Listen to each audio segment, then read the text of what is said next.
So today we're going to talk about that blue flag, okay? Now, this whole conversation isn't going to be about the blue flag, of course, but I want to use that, as an example. Because this is pretty much an urban program to black folks, primarily. And we've been waiting a long time for some fair treatment, okay? And so we're going to talk about some things today, but the blue flag is going to be, fluttering in the wind there. The other day I had to go to a birthday party for my brother, after my mother passed. One thing, as a military family, wherever we lived, whether it was Europe, whether it was Kansas and Maine and even Ohio, it was always just us, our little family unit, 5 of us as siblings and our 2 parents. And so the one tradition we had a couple of traditions. One, we had dinner every night at 6 o'clock, every single night, Saturdays and Sundays as well, at 6 o'clock we were seated at that dining room table. But the tradition I want to talk about is the birthday traditions. No matter where we lived, we always had a birthday party for whoever's birthday it was, even if it was just us. We'd have a cake there, we'd have a couple little presents, and we'd all sing happy birthday. And we did that even growing up after my father passed. I think my mother lived like 20 years after he passed or so. And we still, as we got older, became men, and my sister, my sister and a woman, we all still came together at my mother's house and had a little party. And she was very interesting. She would always give us, how older folks are, she'd always give us the amount of money of your age. And so, when I was like 17 or 18, that's really $18. Wasn't fair. But anyway, that's the reality. That's what we did. And so even after my mother passed, she was like 97, that my siblings, we kept her house. And each of us on our birthday, we just show up there and we still do it. Man, one of my brothers like 73, another brother, he's like 77 or so. I'll be 65 this year, and we're still doing it. And so just about 2 weeks ago, one of my brothers turned 73, and so went over to his house after work. All that to say, well, I had to stop at Rite Aid to pick up a birthday card, and plus I didn't have time to go home after work, and I wanted to change my shirt. So they had some shirts in there. One of them was like a high school shirt from my old high school. They were selling those shirts in there, but they were too small. I had a Dayton shirt. It was a gray shirt, blue writing and all. And on that was a blue American flag. And that blue American flag, like the white folks, I don't call them supremacists because they're certainly not supreme, in intellect or even physicality. But those folks, wearing that blue flag, you know what I'm talking about, whether it's on a shirt or jacket or hat or whatever. But I had to buy that shirt because I needed a shirt because my other shirt was, was kind of dirty from the day. And so when I got home, my daughter met me and she was like really aggravated that I had that shirt on with that blue flag on there, And that was something. And so I had to talk to her, I said, look, you got to understand strategy. Okay, now this was not my intent. My intent was just to buy this shirt, but as I began contemplating it, is that right now, this nation has a dubious history as it relates to, to its inception, okay? And it's always been primarily economic, okay? It was either land and free labor. Land from the indigenous Native Americans and free labor through the slaves. Now to be quite honest, throughout history, most folks, white folks, didn't own land and they didn't have slaves, okay? But they were always convinced by the wealthy that you're part of this. At least we got somebody to look down. At least there's somebody better than you, that you're better than, And so that's the situation of America. And so even today, I think a lot of the negativity that we have is a fallout from those times, in that the people today have simply had to face to face the reality that they were like superior to no one, okay? And that as messed up as their life is, you're probably on the bottom rung, and that's what many of them are. this is all make America great again, take back what was yours and all this kind of stuff, is because these folks finally found themselves, their illusion had dissipated. They had to realize that there was nobody that they were better than. And if economically and educationally and socially they were on the bottom rung, there's nobody worse than you. You're on that bottom rung, and that was very difficult for a lot of white people to embrace. I think that's what had to be reckoned with when Obama became president, because everything, it seemed, and I understand kinda. I mean, I don't empathize with them, but I understand their feeling that everything has been taken away from them, white folks, and they're right. But they've been taken away from them rightfully. See, we're in a nation where you have to fight for what you want.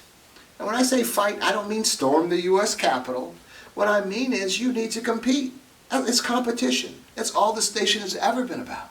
And see, when folks recognize that competition aspect, you recognize that there is no ceiling to you, no matter if you're a male or female, no if you're black or white. Okay? And that is a reality. So really the only people belly aching at the moment are people on those bottom rungs that would rather, have something given to them than not. And this is black folks and white folks and everyone else. Anyone that is complaining and beefing about their lot in life is an individual that is waiting for someone to give them something. Waiting for them to get something that they haven't earned in order to succeed. And so I see that sometimes, I know I'm going over the place, but I see that sometimes, even when I see this immigration issue in the U.S., and I see people that are so irritated, so ticked off about these immigrants coming here to find a better life. And the only factor that most Americans have that are doing all this belly aching and complaining is the fact that they just happen to be born here.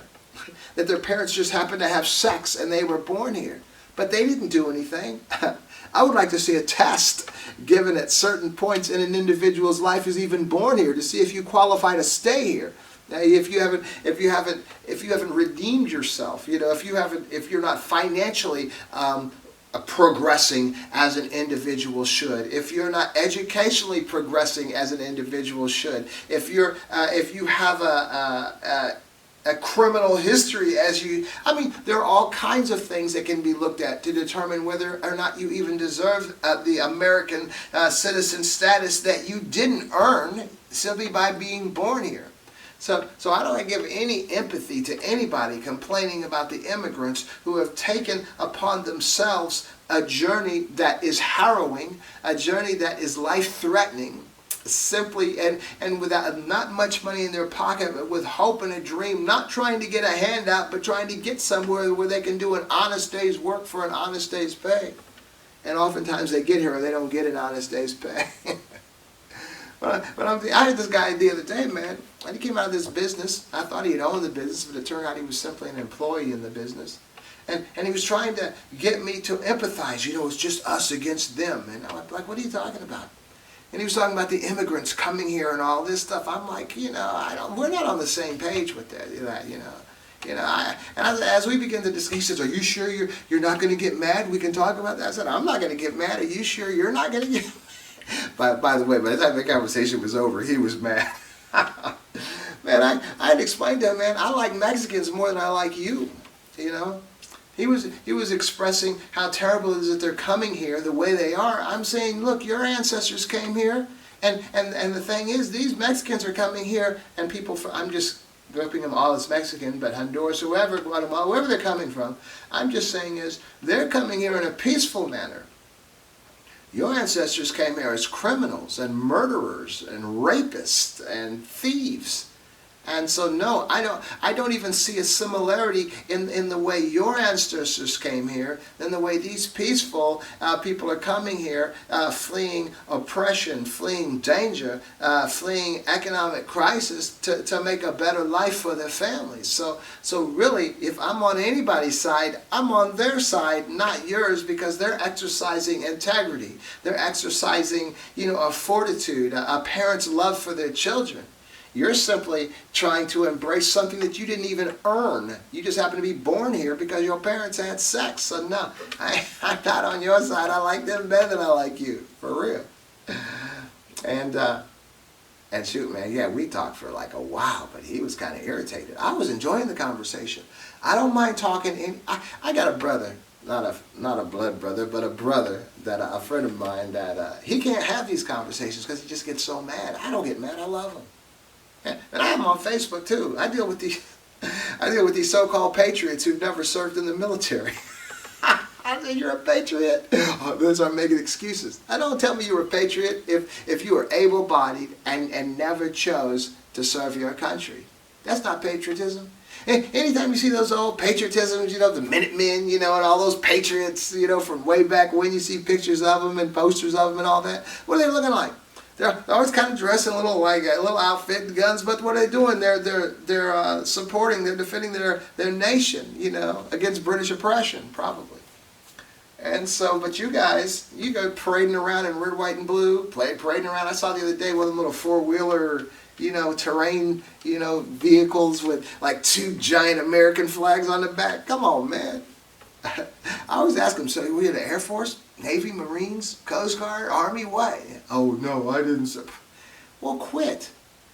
Quit. Quit acting like that. Because that doesn't make you a patriot. You know what a patriot is? A patriot is an individual that loves their nation. And what is an individual's nation? An individual's nation is we the people, okay? So same with the issue of the flag. All that hoopla about, not respecting the flag, taking a knee and all this stuff.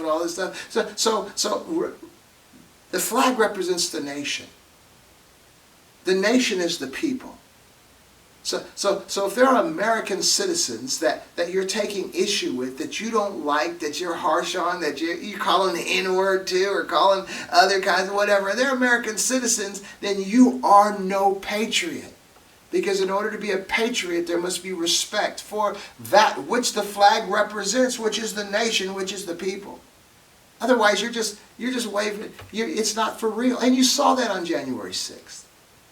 You saw that with an election that was the election the elections which are a hallmark of our nation, which is we could stand proud to the world that we have democratic elections and that the people vote and then the one who loses bows out gracefully and congratulates the winner. But we didn't see that because these are not patriots. This is not political because they weren't all doing that. This is just simply a reality of our nation. And so we're in the midst of all, this chaos because there are people within our nation that can't really conceive the idea of patriotism. And now getting back to black, that flag on my shirt, okay, and black folks even allowing themselves to be treated as second-class citizens. And say, well, what do you mean allowing themselves to be? Because even by our actions, by our antics, okay, we need to take ourselves out of their crosshairs. And so that means start walking straight. Start doing right. Progress. Be successful. Okay?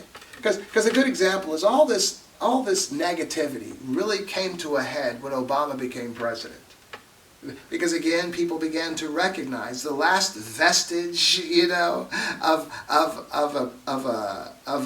the illusion of superiority that they had been carrying for so many years was the presidency of the United States. Black people had already taken over music. Black people had already taken over sports. Black people had already taken, blown up businesses. And as far as the military, promoted to all the highest echelons of the military as well. Politics, mayors and governors and senators and congressmen, all that stuff. But the last illusion of superiority that these folks had was the presidency of the United States, and Obama yanked that right out of their lap. So they had nothing. They had nothing to say that this is what a white person can do that a black person can't do. Nothing. Although there had only been like 40 presidents anyway. Most white people couldn't do it either. But at that particular point, a black man, 2 terms, was president. And so what I want to share with you is I'm using that flag, that blue flag, but using Obama, using the whole history, which I've kind of laid out in like 15 minutes and all, to recognize the pathway to total freedom, to total oppressionless society for black folks. Is just to use that same blueprint. Take whatever it is they have. And I don't mean violent. That's not what I'm talking about. But I mean take it. That's what we've done. Shoot, man, music. We took the music. I have to admit, though, that probably wasn't a very difficult thing. Some of that music coming from Europe, going over into like the bluegrass and into, you know, those, into the hollers and into the hills and all that kind of stuff. It wasn't too difficult to take over that music, okay? And sports, you know, basketball used to be a white sport, created by this guy named Nesmith, okay? Football was a white sport. Baseball was a white sport. Hockey still is. Right. What I'm saying is, whatever black people put their hand to do, they take it. They take it over, okay? We see that in business as well. We see that in the military. All throughout the military, the opportunities are there. And black folks have promoted all through the enlisted and officer ranks to the highest echelons of authority. And we saw that with Obama as well. And so using that blueprint then is that the key to this success is taking what they have and appropriating it for yourself. That's what we've always done with all those things I just mentioned. The music, we took the music and appropriated it, right? We took the sports and appropriated it. They hate Angel Reese. I love her. Oh, shoot, man. The business, military, rankings, and all that stuff. Take it. All these presidency, take it. So with that flag, I'm going to tell you what, man. I have a strategy. In 1 year, this nation could be flipped from any kind of oppression or negativity toward black folks. But you know, that's going to take a commitment of black folks to kind of straighten up a little bit. But the strategy then, after you've already straightened up, you know. Stop, don't drunk drive, don't drink and drive, don't do anything illegal. Just get healthy, get educated, do all these things. You know, I'm not expressing anything that I haven't done, man. I try to be healthy, I try to work out every day. I try to eat right every day. Shoot, man, I got my MBA when I was 60, you know, 50 to 60. I'm a scuba diver, you know, when I was 62. Just get yourself together. But then the taking what they have part. Take that blue flag. Just like we took the presidency. Take that. They're wearing that blue flag because they know what it signifies, you know. Imagine if when they walk down the street and they see 14, 20, or 30 black people wearing that hat with that blue flag on there, you've just defamed their blue flag. I don't care what it is they do. When they do something that signifies, you know, who they are, what they are, and what they think they believe in their solidarity, take it from them. Take that blue flag, black folks. Wear it on your shirts, wear it on your jacket. Get that old hat they like to wear around, put that blue flag on there. Get it and start wearing it.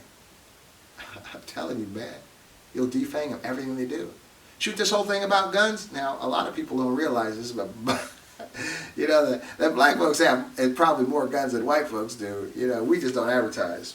I remember I was sitting at Myers not too long ago, maybe a couple years ago. My wife, daughter, and I went up to Canada one weekend and came back on Sunday. Nice, beautiful day. I decided we were going to cook out. It was the afternoon. So I went down to Myers, picked up some meat and some stuff. And I'm sitting in the parking lot in my truck, and Carlos Santana's on. I don't even remember what song, but it was a nice song. I was just listening to it, and I was going to wait till the song was over.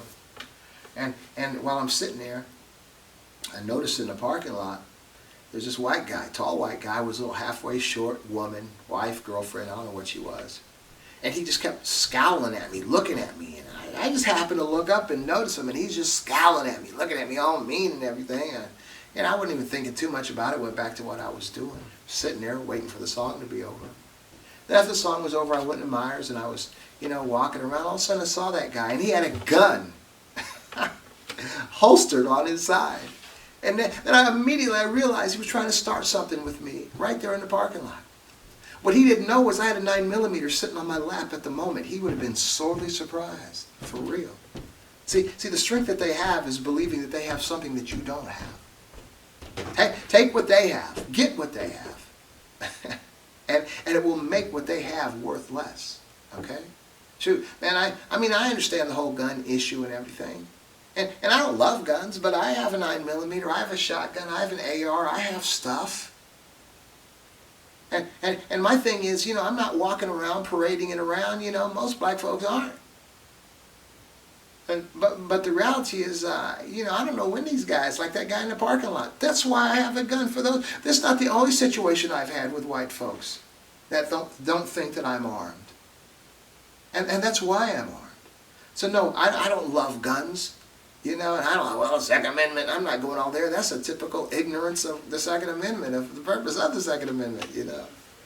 But I'm just saying this for these crazy people out here, you know, I have to be armed. I have to protect me. I have to protect my family. For real. You know, I had situations, we had our Spanish exchange student here. She just went back to Spain in early June. But I'd be driving her somewhere here to her little boyfriend's house or whatever. And she's a white European girl. I'd have people see me in the car and try to, you know, act real funny. Got my 9mm with me, ready, always ready. So have what they have. You know, I mean, 9mm is very, very important. You know, but they just don't recognize we're just as armed as they are. But let them begin to see the stuff that we appropriate from them, like the N-word, for example. Okay, come on now, they love that. They're the ones who came up with that, right? Now they're mad. Because we're using it. We took that word. We use it. We use it liberally with each other, in fun, in jest, whatever. We've taken the word that we took what they had that was their power. How did it feel when that white man called you that? Come on, I can remember the 70s. We were back and forth with that stuff. We weren't trying to get them to stop using it, but they got tired of us fighting back. All I'm saying is, we took that word from them. Appropriate. That was their word for us. We took it from them and made it our own.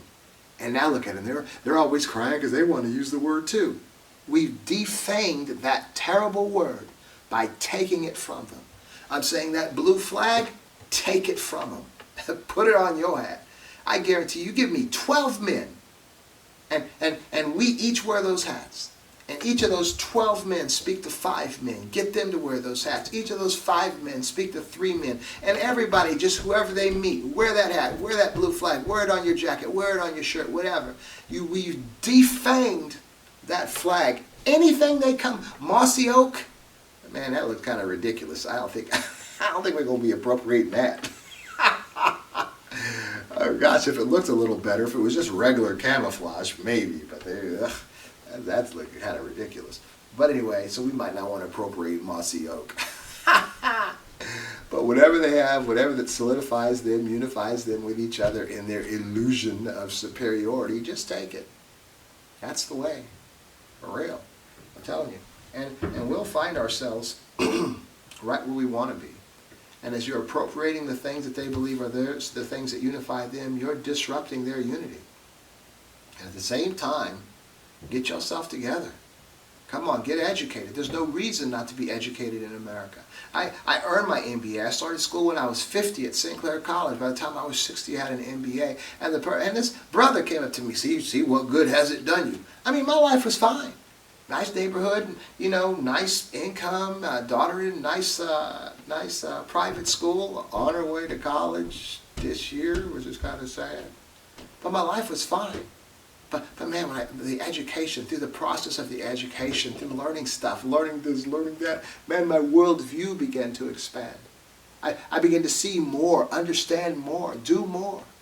Even in the process of that education, I saw a business come up, and I suggested to my wife, "You need to get, I have an MBA where I can recognize a business. I just can't do the business." My wife is very powerful, very, very talented. She blew it up. What I'm saying is, I have to think that if it wasn't for my expanded worldview through my education, I may not have even seen that business opportunity. We need to get educated. The more educated you are, the more opportunities you see. Be healthy. Stop eating all those crazy foods. Get healthy. Eat healthy. I'm telling you, man. You can't be a one-legged warrior. Diabetes, take your foot, you're limping around. Come on now, get yourself together. I was the other day, man, I was telling somebody about they had gone to the doctor about something. The doctor said, migraine this or you don't have to take the doctor's word for everything. Appreciate it and keep it in your back pocket. But you need to improve your diet. Begin to eat healthier. Begin to exercise. Get yourself together. We find in our society today too easy just to take a pill rather than do some exercises or to eat right. We find it better to go through major surgery rather than simply lose weight, by not always eating just because you think you're hungry. I'm just suggesting is this is like a two-pronged attack. What they call in the military is like they call flanking your enemy. The one attack is basically preparing yourself, getting yourself together. The other attack is taking away what they have. Now some of you know I'm a student of Sun Tzu, right? The Art of War, one of the arts of war, and so what a lot of times, like in the military, in battle, you destroy your enemy's armament, you destroy their tanks, you destroy everything that they own. But Sun Tzu said no. He said capture your enemy, flip your enemy, and take what they have and add it to your own arsenal. Okay? They were talking chariots then. That chariot will now be under your flag. Okay? Take what they have, appropriate it. At the same time, make yourself stronger. Sun Tzu also said that you can't count on your enemy's weakness. But what you have to count on is your strength. Get yourself together. Get it together. This is what we need to do. We need to take ourselves out of this mess that we're in. Nobody else is going to do it. Admittedly, it's not our fault why we're here, from a historical perspective. But we're the only ones that are going to get us out. All this crying about critical race theory, you need to teach it in the schools. Why? Parents, black parents, you should be teaching critical race theory to your own kids. Not even the theory, critical race theory are just a bunch of theories. That's why it's called critical race theory. You need to be teaching history to your kids. Man, my daughter's in the 3rd grade. My son probably in the 5th grade. I was teaching about Stokely Carmichael, Huey P. Newton, Black Panthers, and Angela Davis, and Malcolm X. And our history outside of the Black History Month heroes like Frederick Douglass, Martin Luther King Jr., Thurgood Marshall, and all those folks. There are some radical brothers, the Battle of the Bullet Brothers. We need to talk about some real stuff, real history. And so that's strength as well to your young people, is taking from them the ignorance that was planted in their minds through the schools that we've attended. The Alamo was a criminal organization, yet we celebrate the Alamo. They were an organization that tried to have slavery on Mexican soil. Mexicans had outlawed slavery. That's what the Alamo was about. That's the only thing the Alamo was about, was having slaves, black slaves, on Mexican territory. And Mexico, their black president, Vincenzo Guillermo, I don't know. Don't let me mess that up. but Vicente, I don't know. I don't remember his name. But anyway, the bottom line, black president of Mexico had outlawed slavery. That's what the Alamo was about. All these things that we have been taught. Fidel Castro, he was actually a hero. He wasn't the villain. The United States was the villain. John F. Kennedy and the Mafia, Meyer Lansky, they were pimping Cuba, and Fidel Castro, an attorney at the time, gave up that lifestyle to help free his people. And there's a whole long story behind that. The suffering of the people, well, that's because the United States imposed an embargo upon them. Brown communist people, but at the same time we're over here dealing with the white ones, the Russians over here. And lo and behold, what we're involved in right now, we see with Putin, we should have been friends with the brown communists, not the white ones. But anyway, black folks, I got to get off. I know I bit your ear long enough. Just hope I gave you a little bit of motivation. Go back. I know I've been back and forth around in this conversation, but go back and listen to this again and just pick up some pointers, some things we can do, because we can make ourselves well. It's in our hands. We're not going to be well until we make ourselves well. Now, we have freedom. We have freedom to put our hand to do whatever we want to do. So we're not restricted like the old days. Okay? So now we need to take that freedom and do something with it. Okay, it's like the freedoms that we got up to the point were like that booster rocket, but the rest of the way we're gonna have to do ourselves, and we can. I'm living proof, man. I don't preach anything. I don't proclaim anything that I haven't already done. I'm 65 years old. I'm in pretty good shape. I don't smoke, I don't drink, that kind of stuff. I try to eat right. I try to exercise. I'm in pretty good health. The education, as I shared, I earned my MBA. I didn't start school till I was 50. associate degree, a couple of years. Then I earned my bachelor's degree. Then I earned an MBA. What I'm saying is these things are doable. And I'm not giving you theory. I'm giving you a reality that I have walked out and proven, okay? That's what I'm talking about. So listen to this again. Try to get some motivation. And hopefully we'll get there together.